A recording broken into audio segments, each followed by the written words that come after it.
गुज़िश्ता रोज़ Saudi Arab ने Israel के तैयारों को अपनी फ़ज़ाई हदूद इस्तेमाल करने की इजाज़त कि ये इजाज़त आपके ख्याल में क्यों दी इसराइली तैयारों को फ़ज़ाई हदूद किंगडम ऑफ सऊदी अरेबिया की इस्तेमाल करने के लिए? हेलो एवरीवन, जय हिंद। हिंदुस्तान स्पेशल में आपका स्वागत। आपको पता है दोस्तों, जब भी किसी अरब देश के इसराइल के साथ अच्छे रिश्ते बनते हैं तो पाकिस्तान को बहुत परेशानी होती है।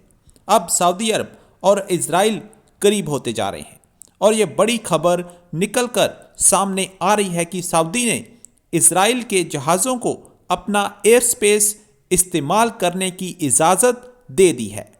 इस खबर से पाकिस्तान में बवाल मच गया है।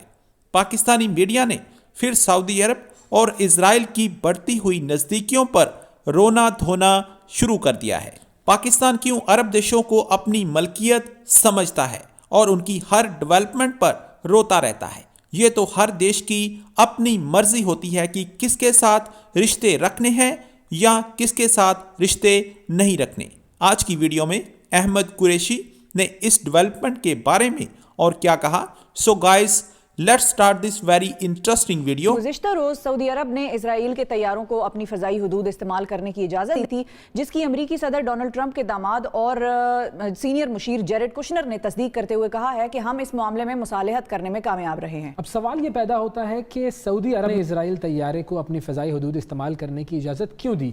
क्या ये इकदाम दीगर अरब ममालिक की तरह सऊदी अरब और इसराइल के दरमियान ताल्लुकात की पहली ईंट साबित होगा? इस हवाले से हम बात करेंगे। हमारे साथ मौजूद हैं सहाफ़ी और तज्ज़ियाकार जनाब अहमद कुरैशी साहब। Thank you Ahmad for joining us. ये बताइए कि स्टार्ट यहीं से करते हैं कि ये इजाज़त आपके ख्याल में क्यों दी इसराइली तैयारों को फ़ज़ाई हदूद किंगडम ऑफ सऊदी अरेबिया की इस्तेमाल करने के लिए?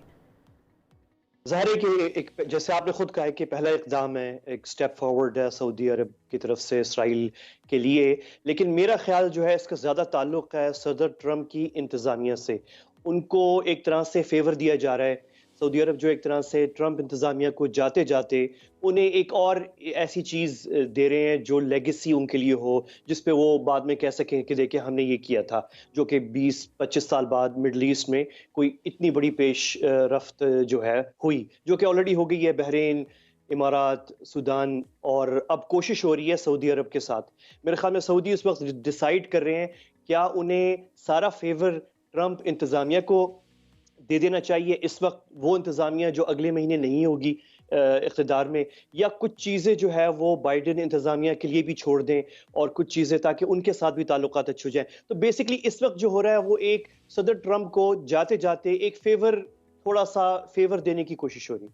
तो जो बाइडेन फेयरवेल फेवर है ये सिर्फ ट्रंप साहब के साथ ख़त्म नहीं हो जाएगा। आपका मानना यह है कि ये आगे भी चलता रहेगा जब जो बाइडेन आ जाएंगे? इत्तेफाक यानी एक बहुत इंटरेस्टिंग पॉइंट ये है कि ये वाहिद चीज़ है, मतलब उन चंद चीज़ों में से है जो सदर ट्रंप ने की है मिडल ईस्ट में, जिस पे उनके मुखालफिन भी सदर ट्रंप के साथ हैं।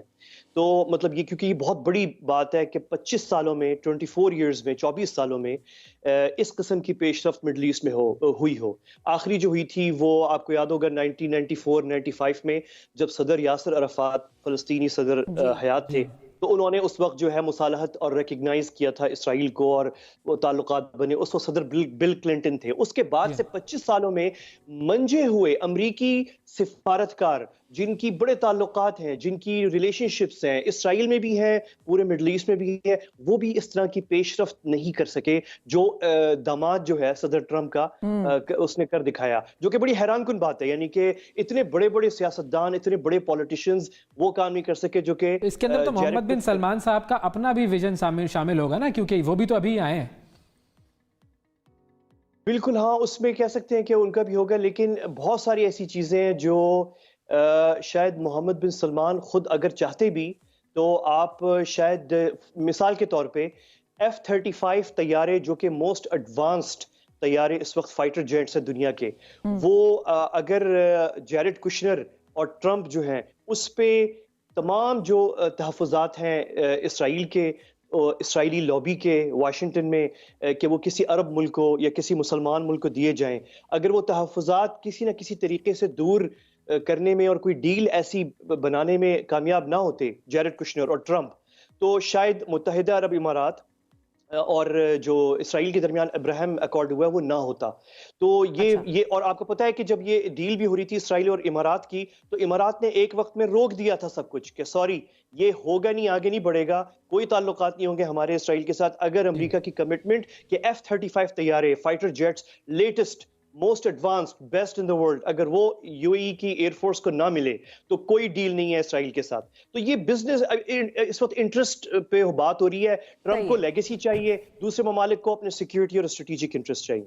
मिस्र को भी हमें भी देखना है कि हमारे साथ जो 20 साल में हम अमरीकियों से कहते रहे अफगानिस्तान में कि आप अमरीकी करें और अमरीकी तैयार नहीं थे करने के लिए, वो सदर ट्रंप ने कर दिया। और पाकिस्तान की जो नुक्ता नजर था कि तालिबान से मुज़ाकरात हो, इसका कोई जंगी हल नहीं है अफगानिस्तान का, वो अमरीकी कोई इंतजामिया तैयार नहीं थी सुनने के लिए। हमारी बात सदर ट्रंप ने सुनी थी। हमने भी देखना है कि अब हमारे साथ कैसे चल सकते हैं बाइडेन इंतजामिया के साथ।